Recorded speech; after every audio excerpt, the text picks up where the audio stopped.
জয়দ্রথ বধের প্রতিজ্ঞা করে অর্জুন প্রভাতে রথ নিয়ে বেরিয়ে গেছেন একাকী, সঙ্গে সারথি কৃষ্ণ। কিন্তু যোদ্ধা অর্জুন একা। তিনি শুনেছেন গুরু দ্রোণ এমনভাবে গুহ সাজিয়েছেন যাতে জয়দ্রথকে ধরতে গেলে 6 ক্রোশ পথ যেতে হবে। প্রতি ক্রোশে অগণিত সৈন্য নিয়ে এক কিংবা একাধিক শ্রেষ্ঠ কৌরব মহারথ। এদের 6 স্তর পার হতে না পারলে গর্ভগৃহে লুক্কায়িত জয়দ্রথকে পাওয়া যাবে না।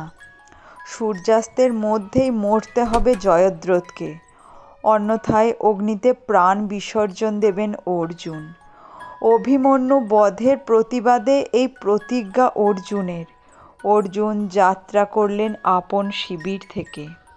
তৃতীয় স্তরের কাছে পৌঁছাতেই মধ্যাহ্নকাল উপস্থিত হল। কৌরব সৈন্যরাও প্রতি পদে জয়দ্রথকে বাঁচিয়ে অর্জুনের প্রতিজ্ঞা ভঙ্গ করার পণে মৃত্যু কামনায় যুদ্ধ করছেন। অর্জুনকে প্রতিহত করার পণ সকল কৌরবের। অস্ত্রাঘাতে জর্জরিত অর্জুনের রথের ঘোড়াগুলি পরিশ্রান্ত। মৃত্যুর পূর্বে বিপক্ষ বীর অনুবিন্দ গদার আঘাত করছেন পার্থসারথি কৃষ্ণকে, যদিও তার মুখে ভাবান্তর নেই। কিন্তু অর্জুন জানেন সামান্য বিশ্রাম তারও প্রয়োজন। অর্জুন অদ্ভুত এক অনুরোধ জানালেন তার সারথিকে।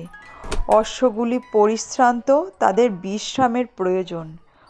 অতএব কৃষ্ণ অশ্বগুলিকে রথ থেকে বিমুক্ত করে তাদের বিশ্রাম দান করুন। এ কি অবিশ্বাস্য প্রস্তাব!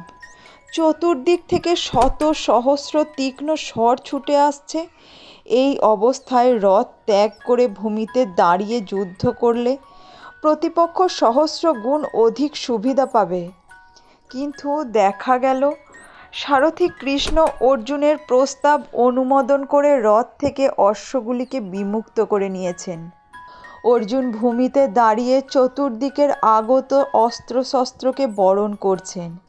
কৃষ্ণ বললেন, এই সমরক্ষেত্রে অশ্বগুলির উপযুক্ত পানীয় নেই। অর্জুন মুহূর্ত মধ্যে তীক্ষ্ণ বাণের সহায়তায় অশ্বগুলির উপযুক্ত পানীয় কূপ খনন করে পানীয় তুলে আনলেন ভূগর্ভ থেকে। জলপানের ক্ষেত্রে যাতে কোনো বাধা না পড়ে সেই হেতু বাণময় একটি অশ্বশালা নির্মাণ করলেন। বাণের স্তম্ভে সে গৃহ শক্ত করলেন। বাণ দিয়ে গেঁথে দিলেন তার প্রাচীর। বাণ দিয়ে রচনা করলেন তার প্রাকার। একটি পূর্ণ অশ্বশালা রচিত হলো। একই সঙ্গে অর্জুন চতুর্দিক থেকে ধাবমান শত্রু সৈন্যের অস্ত্র বারণ করে চললেন। কৃষ্ণ তার অশ্বের প্রয়োজনীয় পরিচর্যা করলেন। তাদের ব্রণ শোষণ করলেন, দেহের সংযুক্ত তীরগুলি তুলে নিলেন, জলে আহত স্থান ধুয়ে দিলেন। বিশ্রাম লাভ করে অশ্বগুলি পরিপূর্ণ সুস্থ ও স্বাভাবিক হয়ে উঠল। কৃষ্ণেরও প্রয়োজনীয় বিশ্রাম ঘটল।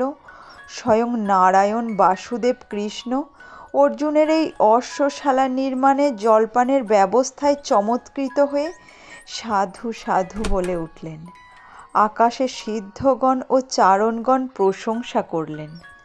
আমরা স্তম্ভিত হয়ে দেখলাম অর্জুন কত শান্ত, অত্যরিত।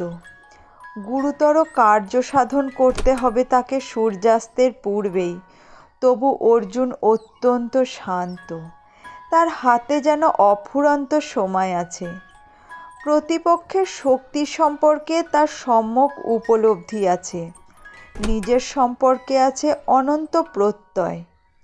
কিছুকাল পূর্বে আমরা ভীষ্মের শরণসজ্জায় উপাদান ও তার পানীয়ের ব্যবস্থা করতে দেখেছি, কিন্তু তখন যুদ্ধ হচ্ছিল না।